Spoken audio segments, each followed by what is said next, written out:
Beneath the surface of the land, roots trap water from the flowing mud, extracting precious nutrients and minerals. These elements, when combined with sunlight, create the diverse living systems of our planet.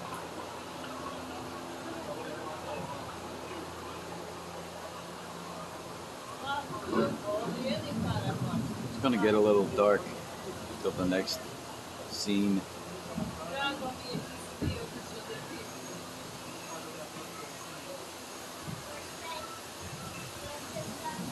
One of those living systems is the rainforest, home to the most amazing concentration of life on our planet. These dense and beautiful forests cover only a tiny portion of the Earth's surface, but they contain more than half of its plant and animal species. Rainforests are also extremely rich and productive living systems, providing us with oxygen, food, medicine, and other elements essential to our lives. Looks like the crocodiles were broken.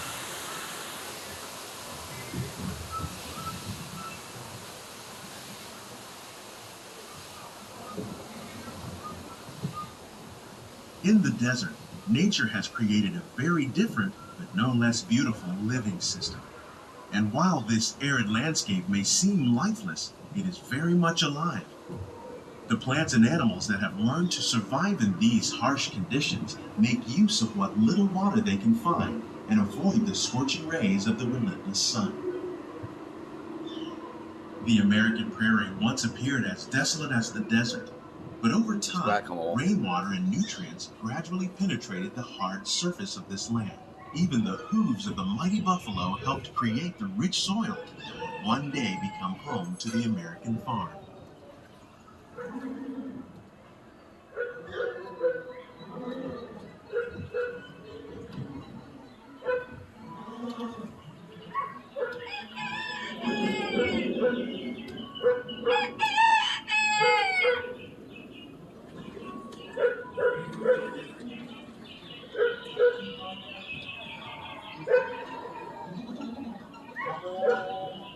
Of all the forces at work on the land, humans have had one of the most profound effects. The need to produce food for a growing world led to the enormous use and sometimes overuse of the land. In our search for more efficient ways to grow food, we often fail to realize the impact of our methods.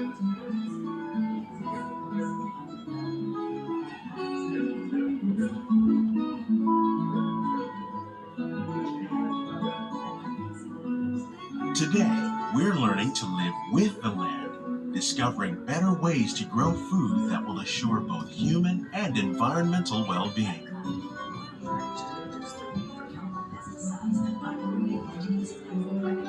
Like ladybugs and wasps to control pests. In the farmlands across America, we're learning that by plowing under vegetation containing natural fertilizers, we can enrich the soil without the use of chemicals. In arid regions, we're learning to produce food on desert seacoasts by developing and planting crops that thrive on salt water. In Japan, we're learning that by mixing leaves and other living materials into our soil, we can make farmland more fertile without the need for chemicals.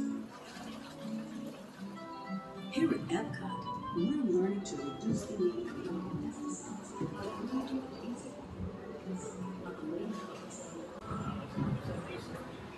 You should come at Christmas and see this. When it's dark.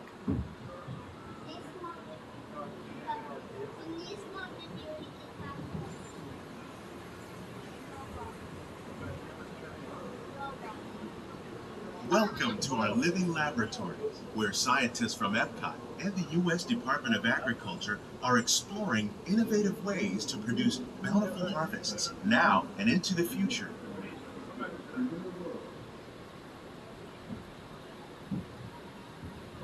The tropics are home to the greatest diversity of plants on the planet.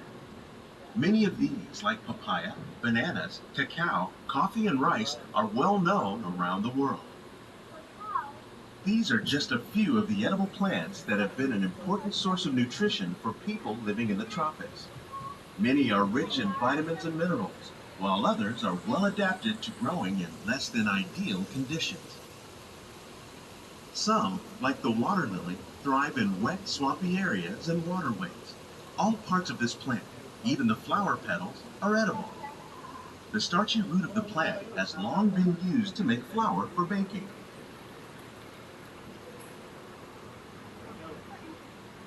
One day, many of these lesser-known tropical plants may be as important as the bananas growing on both sides of the boat. More than 28 million tons of bananas are eaten annually, making it the most popular fruit in the world. I think they need to update the narrative.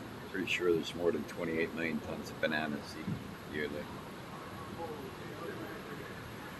Now, I want to see the fish now. Fish.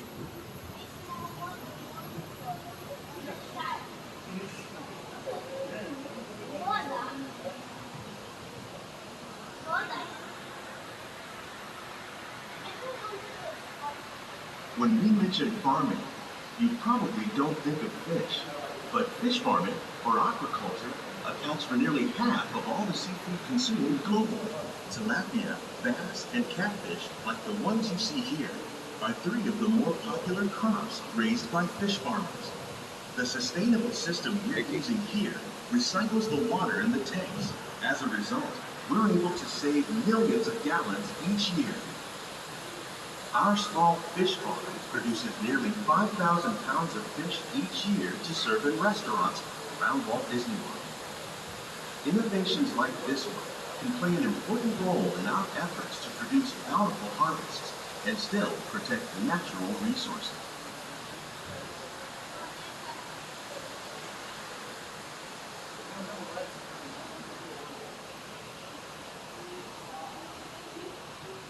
For one shrimp, it's big enough to be a lobster.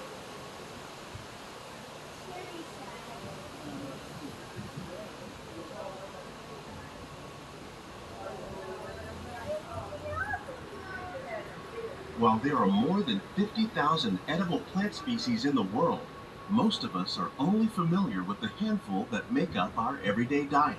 The common grains growing here, wheat, maize, sorghum, and millet, plus rice, account for nearly 2/3 of our global food consumption. Learning how to increase yields of these staples is an important goal of research around the world.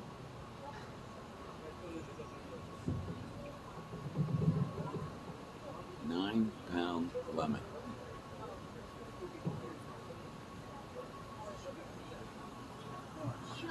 These plants are definitely on their way up. Innovative growing techniques like these increase yields while more efficiently using resources like water, fertilizer, and pesticides. Another innovation at work here is our integrated pest management program. By populating our greenhouses with beneficial insects that prey on harmful pests like aphids and flies, we are significantly reducing our reliance on conventional pesticides. We're growing these crops using our nutrient film system. This technique precisely controls and recycles water and nutrients. With it, we can produce over 27,000 heads of lettuce a year in this one small area.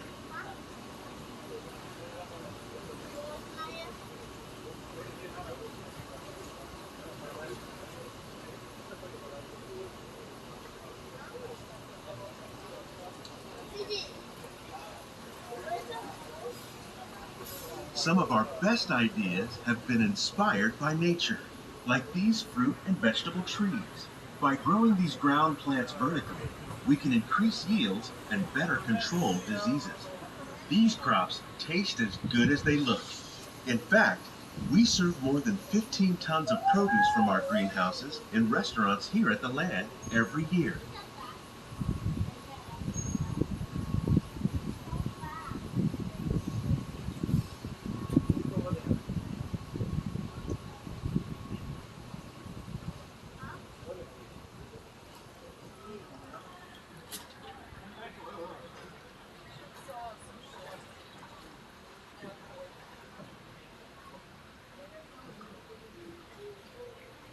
The future of agriculture may include innovative ideas like this vertical growing system. Plants grown in this way use a fraction of the space required by traditional growing methods. That saves water and increases production. The aquaponics system on your left combines That's what our cure hydroponics COVID. with aquaculture. They got The fish monkeys provide a and natural birds in there source of fertilizer for the working on it. plants, and the plants help keep the water clean for the fish. It's another great way to produce more while using less. In our lab, Epcot scientists are working with the U.S. Department of Agriculture on a number of innovative projects. The goal of these efforts is to produce higher yielding and better quality plants. That's pretty much it. Just get to see some of my favorite people. On behalf of Walt Disney World, we hope We you wait to enjoy get off. this unique journey through our living laboratory. If you'd like a closer look, then check out the behind the scenes walking tour. It's a chance for the whole family to get up close and personal with the plants and growing techniques in our laboratory. Please keep your hands and feet. These greenhouses represent just a fraction of the work being done worldwide to produce bountiful harvests for our growing population. Scientists, farmers, and even backyard gardeners are doing their part to improve the quantity and quality of foods that we all rely upon. Together, we can continue to find more ways to increase food production and protect our precious natural environment. Only then will we truly be living with the land.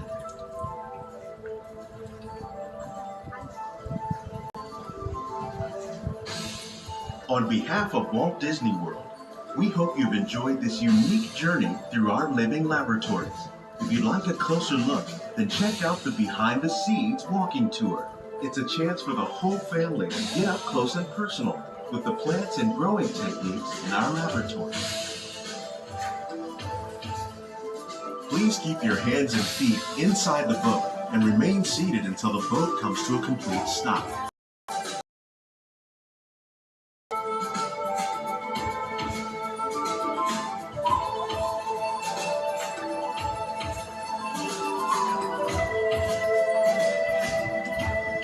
Okay, that's it. No fade out. Just an abrupt stop.